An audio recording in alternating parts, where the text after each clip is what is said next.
On today's podcast, we do part 4 of 5 of the series on the catalyst by Jonah Berger. We have covered reactance, we have covered endowment, we have covered distance, and today we covered uncertainty. And we talk about triability and the 4 things that you can include and should include in every single thing that you share with your audience, your customers, your potential customers that will massively decrease uncertainty and increase the likelihood that they will commit. And I think you should use all 4 of these in everything you do every single day. And I break it down in the podcast with so much more. So without further ado, let's cue the intro.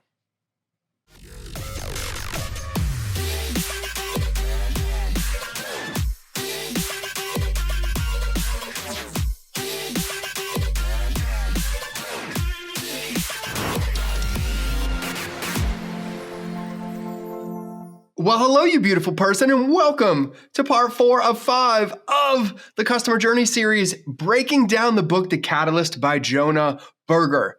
I'm stoked to be here. I have my new glasses on, my pink camo glasses, because I had to make them match my shoes, because, you know, they got to coordinate shoes, glasses.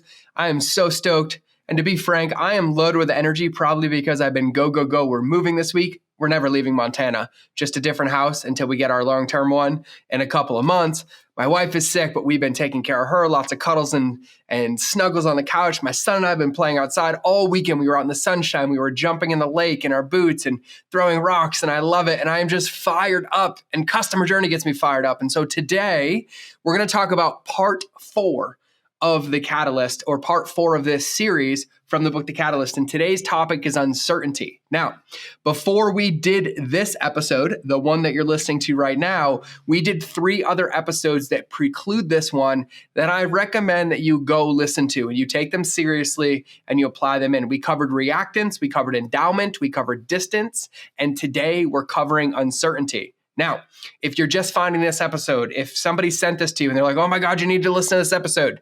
Hint, if you haven't sent these episodes to a friend or 10, I'm going to invite you now to pause this and share it with some friends so they can listen with you, but you help spread the good podcast love. But if you're one of those people that receive this podcast, you're like, who is this guy? What is he talking about? Well, I'm the master of customer journey. It's what I do. It's what I obsess about. I can't sleep at night because I think about helping people and helping entrepreneurs, helping people through customer journey. And one of the most powerful books in the world on customer journey is called The Catalyst by Jonah Berger, to where we become the catalyst to create change for our customers or ideal customers. And instead of making everybody read it, because I've been recommending it for years and nobody reads it, I was like, I'm just going to read it for you. I'm going to recommend it. I'm going to break it down and I'm going to take you through the most important parts. And today is part 4. We've done part 1, part 2, part 3. Today is part 4, and there's one more part after this. So you will have a full idea of everything required to create catalysts, or for you to become the catalyst to create change for your customer, because these are the 5 things that get in the way of your customers changing or them committing or them shifting. And it is extremely, extremely powerful. And so today, we're going to be talking about his concept, which is an incredible concept of uncertainty. And I have some notes in front of me I'm going to go through. We're going to talk about uncertainty, trialability, and a few things here. But before we get into that, I have a question. And you guys know I love my podcast. I love this show. I love you. It lights me up to do this. And I had a thought the other day. I was sitting in my office. I was meditating. And I was like, I really love breaking down books. I've loved this series so far, and I wanted to ask you, and I need you to tell me this. I need you to shoot me a message on Instagram or on Facebook and say yes or no. But I love my Monday episodes because they're short and to the point, and I want to keep them 20 to 30 minutes. But I would I think I would really enjoy breaking down books on Monday episodes, like books that apply to entrepreneurship, books that apply to mindset or leadership or marketing or messaging. But before I do that, I want to know if you like this style, if you prefer this, where I read the books, I take the notes, I take the big ideas, and then I share them with you and I break them down for you so you have nuggets to apply in your business or in your life right away. And so if that's something you're interested in, if you'd love that, I would love it if you shot me a DM and said, yes, George, more book episodes, or no, I think you're crazy. Here's what I want you to do instead. But I'm asking because I really love your feedback and I really love and enjoy doing them. And so if it's something you enjoy, I will keep doing them because the response to these shows have been absolutely incredible. And then we will keep our Fridays for our interviews or my long teaching sessions or all of that, so that this podcast is designed to give you everything you need to succeed. So that's my question. I need you to answer it. And now let's get into today's episode. So in Jonah Berger's book, The Catalyst, he talks about what gets in the way of people changing. And that's how we become the catalyst. We understand what stops somebody or what somebody is experiencing in their current state. We create a catalyst, become the catalyst, use our business as a catalyst to allow them to move from that current state into their ideal future state. And typically, there's only a few things that get in the way of somebody changing. In part one, we covered reactance. In part two, we covered endowment. In part three, we covered distance. And today we're going to cover uncertainty. Now, one important thing to remember is that in every part of this life and this world of building relationships and marketing and business, somebody could have all five of these. They could have one of these. They could have a combination of a few of them. But in order to create change, you have to understand what all the possibilities are to navigate them to create a solution. And that's what this book breaks down. So today, it's all about uncertainty. Now, what do we mean by uncertainty? We understand that people are risk averse. People like knowing what they are getting, and as long as what they are getting is positive, they prefer sure things over risky things, even if the risky choice is better on average. Now, in a previous episode, we talked about what it would mean for somebody to take a chance of changing. And they have proven that the benefit gain has to be over 2.2 times higher than the current situation to create change, which means people will sometimes take the sure thing that isn't easy or it hurts a little bit over the risky choice is better because they have endowment, which we talked about before. And so uncertainty is one of the pillars that gets in the way of creating change, because change often involves uncertainty, if not all the time. Will this new product, will this new service, or will this new idea be as good as the old one? And it's hard to know for sure. And this uncertainty makes people hit the pause button, halting action. And so to overcome this barrier and to become a catalyst, catalysts make things easier to try, like free samples at the supermarket or test drives at the car dealership, or reducing risk by letting people experiencing things for themselves. And so think about all the places in your life where you have had uncertainty about something or been in an experience where they used what we're going to talk about today to eliminate that uncertainty. And you're surrounded by it. Think about people giving out free samples. The car dealership is an incredible example. Think about when you're walking around the grocery store. Costco is notorious for this. They'll grab products, they put them out, and you taste them. And all of a sudden, you're like, I don't know if it's that good. You take a bite of it, and then it's that good, and you buy it. And I used to be in the food world. So I go to this show called Expo East, Expo West. It's still incredible. But you'll have 5,000 vendors there, and they are just sampling their product over and over. Now, there's buyers there, because the buyers for the grocery stores have to determine if this product is going to sell through when it's merchandised in their store. And they already have an entire section full of frozen waffles or full of muffins or nut butters or whatever the case is. But by having samples, they're increasing what Jonah Berger calls the triability of it. And then they taste it and they're like, holy moly, this tastes way better. We might want to look at swapping this out.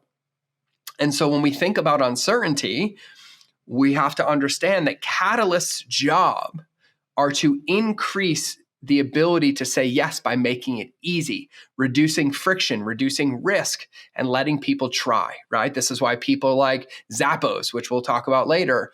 You know, you have people that include free shipping labels back for returns. You have people that have a try it guarantee. You have mattress companies that say 180-day money back guarantee, even if you slept on it. Because what they're doing is they're mitigating the uncertainty by giving you the ability to try it by reducing the risk to make sure that you like it. And so people dislike uncertainty, not just a little, like bad weather or spoiled milk or a host of other things they find mildly annoying. No, people literally hate, really dislike, like viscerally dislike uncertainty, so much so that it has a real tangible cost. Uncertainty is even worse than certain negative outcomes. Knowing you'll be late to a meeting certainly feels bad, but wondering whether you'll make it on time usually feels worse. And so we have to understand how powerful uncertainty is as a roadblock. How many times us in our own life, even as the entrepreneur, even as the person becoming the catalyst, fall victim and prey to uncertainty, where we get stuck, we get stagnant, we don't move because uncertainty is a massive, massive domino to topple. So our job as a catalyst is, how can we reduce uncertainty? And so Jonah Berger has this term called tryability.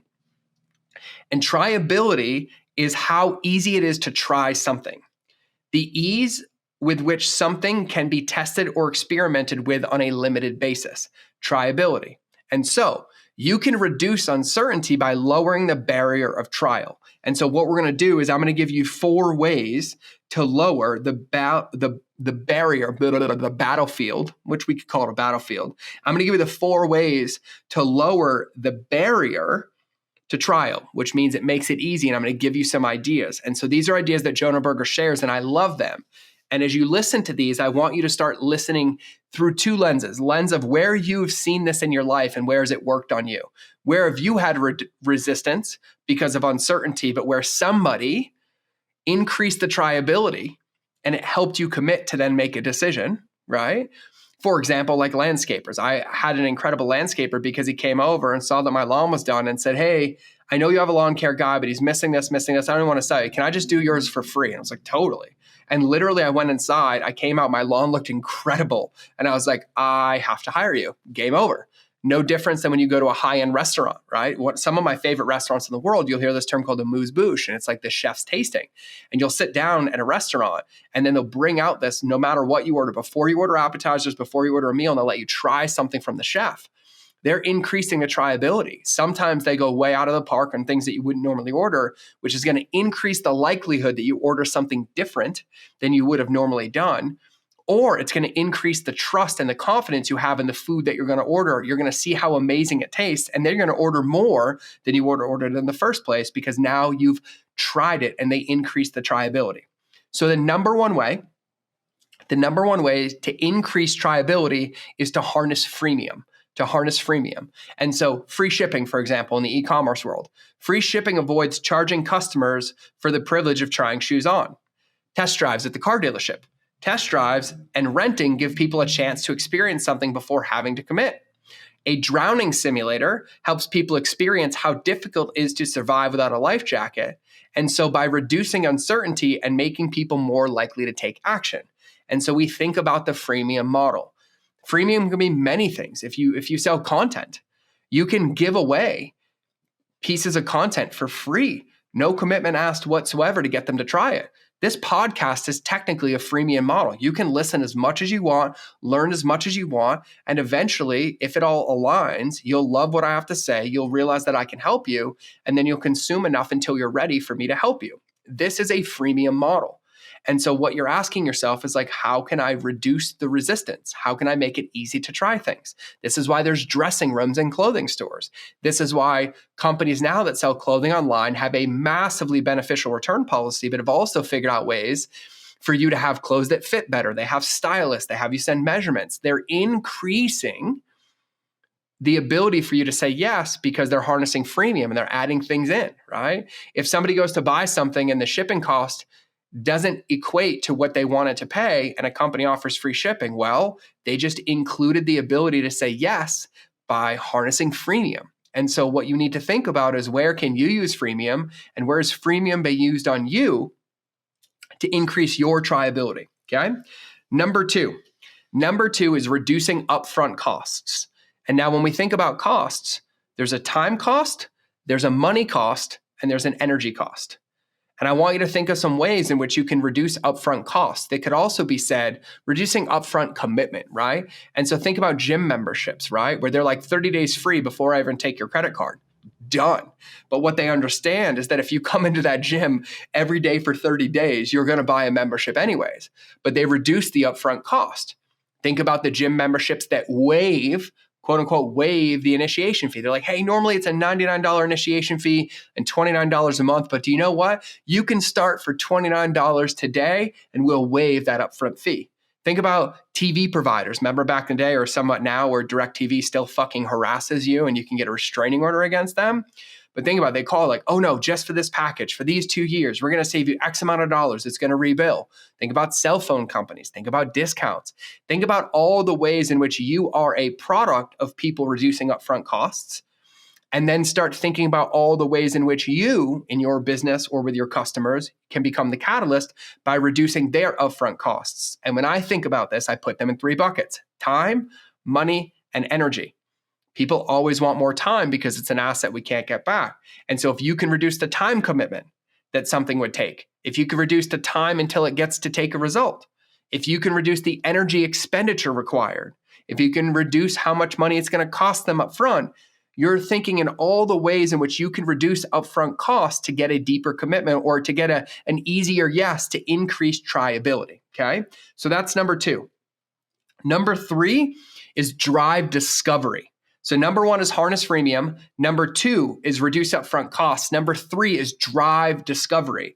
And he talks about supermarkets in this one, but supermarkets hand out free samples of smoked sausage on toothpicks. That not only lowers the barrier of trial for sausage lovers, it also grows the set of people who think about buying sausage in the first place. And so drive discovery. Driving discovery means where can you get somebody to taste the experience before they actually have it. So for me, I'll meet people at events. I'll answer their questions. I tell you listening to this podcast, if you have a question, to DM me. A lot of you do. And when you DM me, I coach you for free. If you ask me a good question and I can help you, I actually answer for free. I'm technically driving discovery. I'm teaching you what it's like to work with me, how I respond, how I communicate, my knowledge, my understanding of you, my empathy for you, my listening ability for you, and I'm driving discovery. Think about when you go to a nail salon, right? I actually get manicures and pedicures, and I'm really overdue for a date with my wife, so we'll do it soon. But it's like sometimes you'll go get a manicure, pedicure, and they'll offer you something. You're like, I don't need it. And then they'll be like, no, try it. And they put this thing on and it feels good or it looks good. And they're like, no, don't worry, I'll give it to you now. What do you think happens? Number 1, they drove discovery. Number 2, they gave it to you for free, and then you loved it. So when you come back next time, you're going to spend $30 more, $40 more because they helped you see what it was like. Massage parlors. There's one here that I love, and I love getting massages. They're great for my recovery. But how do they drive discovery? Well, I've gotten a lot of massages, and at the very end, they're like, hey, would you like some essential oils? Or even in the very beginning, they're like, hey, the massage is good, but we'd love to include this aromatherapy on us. Do you want some tension relief? Do you want some energy? And they'll have you pick a scent, and they'll use it. And then when you come in next time, they'll say like, hey, how did you enjoy it? How'd you like your scent? It goes great. And they're like, oh, would you like to add that to your service? It's $4 more. And you're like, yeah, because you've already experienced it because they drove discovery. And so what you want to make sure you're doing is figure out a way to get people to taste it before they have to commit to trying it, right? That's what an amuse-bouche does at a restaurant. That's what the massage parlor does. That's what they do at the grocery store. They do it with samples. There's many, many ways in which you can do it. Okay. And it's up to you to figure out what feels the best for you. And then number 4, the 4th way is to make it reversible. And this is where money back guarantees come in, right? So we have money back guarantees or pay-per-performance contracts work similarly. So there's a lot of companies that I own that in exchange for me taking equity, I give all my time and my payout is based on the performance of how things go, right? I have money back guarantees because quite frankly, I don't want to work with somebody who doesn't really want to work with me and it feels like holding them hostage, right? So if you don't like it, we'll fix it, right? When I consult with people, I tell them, I'm like, even a year down the road, if something that we did gets unclear or gets whatever, here's my phone number, call me. I'm here to help you. I am your team in your corner, right? We think about attorneys doing this, right? Some lawyers advertise that they don't get paid if the client doesn't either. Even airline tickets are covered by a 24-hour period return policy, right? If you go book an airline ticket, they tell you that you can literally cancel it anytime within 24 hours. What that does is it increases the likelihood that you're going to commit for that trip, commit to that ticket. And once you buy, it's a lot easier to stay committed to it because you don't really want to go through the refund and that stuff than it was to never book it in the first place. And they know that by giving you the refund window, you're most likely not going to refund, but it allows you to commit risk-free, which actually changes your commitment level, knowing you're probably going to take that trip now. And so there's a lot of them. And the purpose of anything like that, they lower uncertainty and they reduce inertia, encouraging customers to change their mind from a no to a yes. And so making it reversible means we're mitigating risk for them. We're giving them ways out, right? So if you want to get people to change, you have to switch from their usual behavior, choice, or action. You have to be a catalyst and you have to lower the barrier to trial. So be an ice cream parlor, not a supermarket, is one of the notes that he says. And so when we think about the 4 ways to increase triability, I recommend that people use all of these because there is no way that you can lose the game for this one. Like, how do you harness freemium? How do you reduce upfront costs? How do you drive discovery? And how do you make it reversible? Now, I have a couple more notes to share on this, but before I do, I have a worksheet that goes along with this. And if you shoot me a DM on Instagram and say customer journey worksheet or the Catalyst worksheet, I will send you a link to the worksheet. I will share it with you. I will send it out with you if you shoot me a DM on Instagram. And the worksheet asks you questions and give you prompts for all of the parts that we've covered in these episodes, parts 1, 2, 3, and 4, to get clear on you and your business. And I make that sure in this one to where when you're thinking about your models, when you're doing the things that you're doing, there's no way to lose the game if when you're thinking about uncertainty and that everything you're about to do, does this harness freemium? Does this reduce upfront costs? Does this drive discovery? And does this make it reversible? Those are things that I think about all the time and I think should be required principles in everything that you're doing, especially when you're trying to become the catalyst to create change. Okay. And so shoot me a DM on Instagram. You know, my Instagram is It's George Bryant, ITSGeorgeBryant. Shoot me a DM and says the Catalyst worksheet or customer journey worksheet for the Catalyst. Like, let me know that it's specifically for the Catalyst because I also have another customer journey training. And if you want that one, I'll send that one to you too for free. But make sure I know exactly what it is so I can respond and I can help you. Okay. So a couple more notes that I have from Jonah Berger's book that I think are going to tie all of this together. Okay. So there's a phobia, an actual phobia. It's pronounced neophobia, and it is the fear or a dislike of anything new. So in animals, the term is used to describe the tendency to avoid unfamiliar objects or situations. And in children, it is often used as part of a food neophobia or avoidance of new food. And I have a 5-year-old.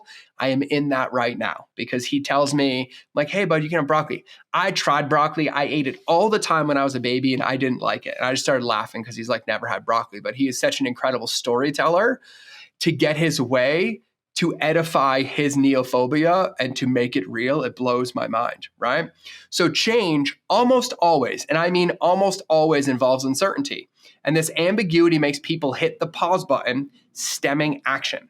And so to get people to unpause, we have to increase triability like I talked about above. And so we have to harness freemium, like Dropbox does this. If you know what Dropbox is, you get a free plan. You get to use it. You get up to 2 gigabytes for free. And then once you get all your data stored in the cloud, nobody wants to cancel and move their data off. So what ends up happening? You end up paying the small fee every month to keep that data. And then you start using more and then your plan goes up, right?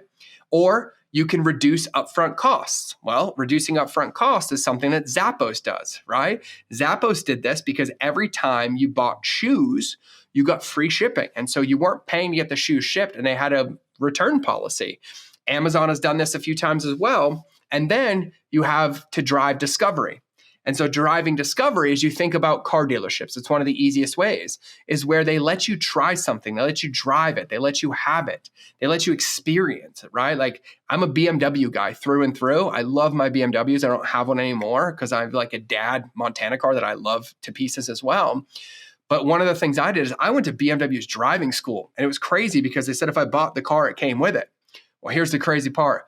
I bought the car already. But once I did that driving school, I went and bought my wife one as well because I was like, I love this. I know how to do it. It increased my discovery. And that turned into another 120 grand for them with another car, just for that second car that cost that much. And so and then remember, the final one is to make it reversible. And so you have to ask yourself, like, what are the key things that people are uncertain about? Okay. They might be uncertain about whether the new offering will be better, uncertain that they have a problem in the first place, that they have the time, money, and energy to do it, the confidence to do it, that somebody has said that to them before. And you have to start thinking about what those things are and asking yourself those questions so you know where to reduce that uncertainty. And so when we think about Dropbox and other companies, how they harness the power of freemium, what could you make free and how could you use it to encourage clients to move to a paid version? Spotify. Perfect example. Pandora, perfect example. You're surrounded by them. You're surrounded by the examples. And so now you have to ask yourself in the lens of your business, what would that look like? Right?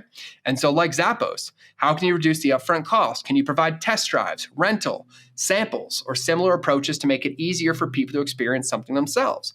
As coaches, right? If you're a coach, if you're a consultant, when I'm doing high-end consulting and I'm working on a deal, I'll give them an hour and a half of my time for free. I actually tell them what we're going to do, and I do it for them on the call.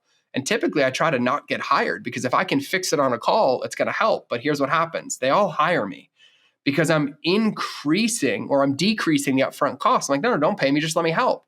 And helping actually gives me more clarity on how I can help them down the road. But think about you that run masterminds or do coaching calls or doing that. If you're doing coaching calls in one-on-one, maybe you don't want to do that for free, but once a month or once or twice a month, can you do a group call where you coach people for free on the spot that costs $0? That reduces upfront costs. It's basically a free model. They get to test it out and discover what it's like to work with you. And then there's a good percentage of them that will commit to work with you after because they had the experience, right? And so rather than waiting for people to come to you, can you drive discovery like Acura does with their experience? Golf companies do this. TaylorMade and things, they travel around the world and they'll let you get free fittings. They'll let you swing their new clubs. It doesn't cost you anything. They go to the driving range where you already are and you're using your clubs and they put this brand new like $1,000 custom fitted driver based on your swing in your hands. And then they let you swing it on the range for a half an hour for free.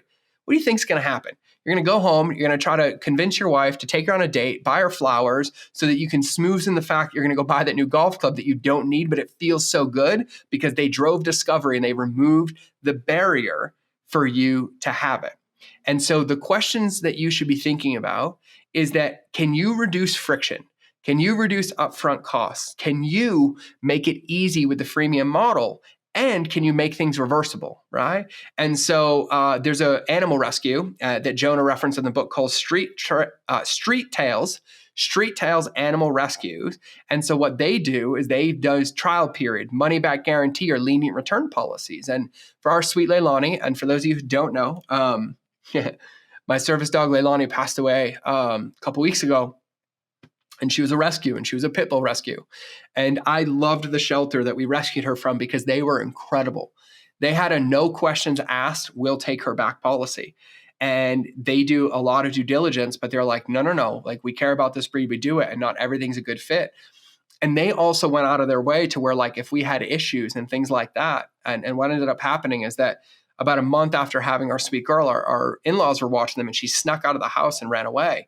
And a lot of rescues and things like that would get angry, don't know. We called them and they offered help. We ended up finding her. She was just hiding in the backyard. Now, once they make us wrong, they're like, no, are you good? Are you fine? We're like, yeah. They're like, can you handle her? We're like, yeah. They're like, but you can bring her back anytime. Like, no, we love her. And they're like, do you need anything? Like, they literally made it so easy. And so do so many other people's. And so think about where you have experienced things being reversed and things being supported for you that have allowed you to commit, because they've mitigated all the risk and they've gotten you in and they've gotten you to commit and they've gotten you to experience something so that you can take it to the next level. And so when you think about uncertainty as one of the things that prevents people from creating change or you being the catalyst to change, your job is to remove that uncertainty. And the 4 ways in which we do it are: we use freemium, we reduce upfront cost, we increase the triability, right, by letting them to test it or drive it or experiencing it, and then we make it reversible. And these are the 4 ways in which Jonah Berger says that you can increase triability. And by increasing triability, you're making it easier to go from where they are to potentially trying something new because they're not having to make a big commitment. And now they're not weighing it against what they're currently doing in a checks and balances system, because typically you will lose that game unless the potential gain is like 2.2 times what their current results are. So that, my friends, is part 4 of the Customer Journey series on The Catalyst by Jonah Berger. It's part 4 of the Customer Journey series of The Catalyst by Jonah Berger. So, couple things. I asked you questions in the beginning. So you should be sending me like 4 Instagram DMs, but you can send it to me at once and answer the questions. Number 1, do you like the book breakdowns on the podcast? And do you want me to keep doing them? Number 2, If you want my regular customer journey training, I don't want your email. I'm just going to send you the training in a Google Doc. Let me know. If you want the worksheet that goes along with this podcast and all the previous 4 with the questions and everything else, shoot me a DM on Instagram that says, George, send me the Catalyst worksheet, send me the Catalyst worksheet, send me the Catalyst worksheet, and I will send it right over. And then number 4, please share this episode. I'm going to ask you directly if you're watching this video. I'm looking you in the eyes. If you're listening, I'm looking into your earballs, but I want you to listen. Please help me by spread this. I don't run sponsors on this show. I am my own sponsor of this show. I love creating this show. I pour so much of myself into this show, and how you pay me back is by sharing it, from getting new people to listen, sharing the episodes, especially when they resonate with you and they work in your business. And I'm going to add a 5th one. When you apply this stuff and when it works, it's designed to get you to take a step forward towards your business and towards your life. And when you take that step and you feel safe with me and you're like, God, I like this guy, I want more of what he's doing, please let me help you. If you want to be in our mastermind, let me know. If you want to do one-on-one coaching, let me know. If you want to come to our events, let me know. If I can help you in any way, let me know. And the lowest barrier of entry to get into our world, I think, is $27, which it should be a $1,000 product. And so we have options to support you, because our job is to make you win first, and then we win when you win. We have events coming up. I'd love to have you out. Those tickets are going to sell out quick. But I want you to trust yourself that if you keep listening and you're experiencing wins, you're like, God, I got to reach out. Reach out.